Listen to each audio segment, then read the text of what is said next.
Andrew Bailey. Mr Chair, I move that the question be now put. I'm going to hear the Honourable Ruth Dyson. Thank you very much, Mr Chairman. Can I just acknowledge my colleague from the Green Party who's just resumed her seat and say that I think her words to me really took me back to the initial announcement of the explosion, the first explosion in Pike River Mine, and how this whole Parliament was in agony, not knowing what had happened, not understanding it, but all feeling totally united in grief and support at such a tragedy.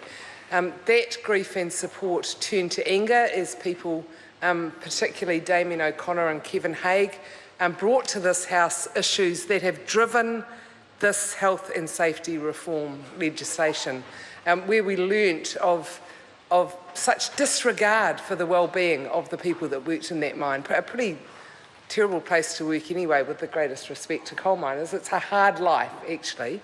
But the employers there, or the people that operated the mine, because some of them were contractors, of course, seemed to have a total disregard for the well-being of their staff. So the anger in this Parliament grew.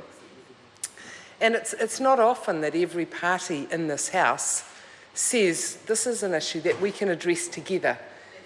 And I think it gave us as members of Parliament confidence when the health and safety reform legislation was initially introduced, that it had been driven by understanding that things were wrong and needed to be made right, and this Parliament was the right place to do it. We had had a Royal Commission who did a very rigorous investigation that uncovered yet more tragedies that we had to learn of, and all that time, the families of those 29 Pike River mine workers who were killed, who lost their lives, not by any disregard by themselves, they lost their lives because they went to work and were killed on the job.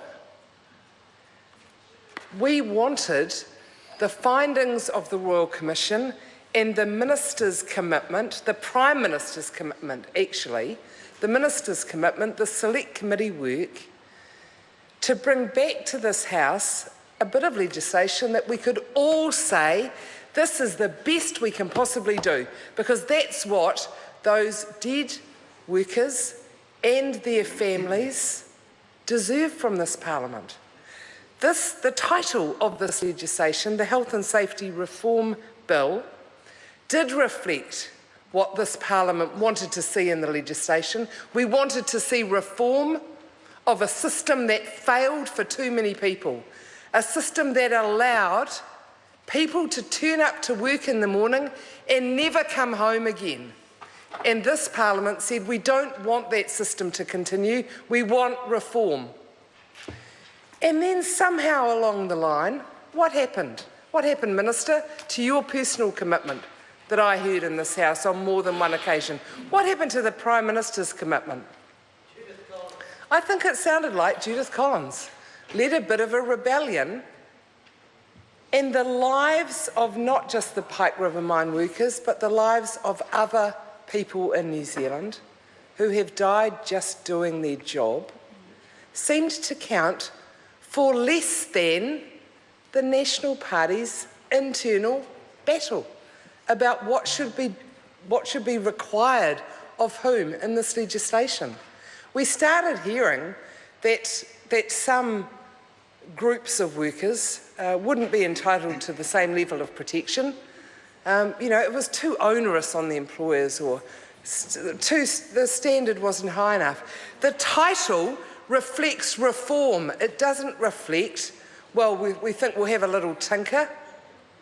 We wanted something that was the best possible effort. We didn't want a watered down version of the best possible effort. We didn't want something that protected the National Party voting base or reflected individual misunderstandings that some National Party MPs have about what is the best system.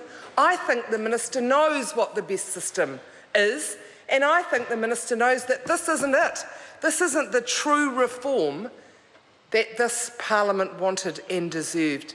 And I'm really disappointed that as a result, Parliament is divided on a bill that we should be united on. Mr Chairman, I want to talk now on the commencement provision, which is the other part of the debate that we're having.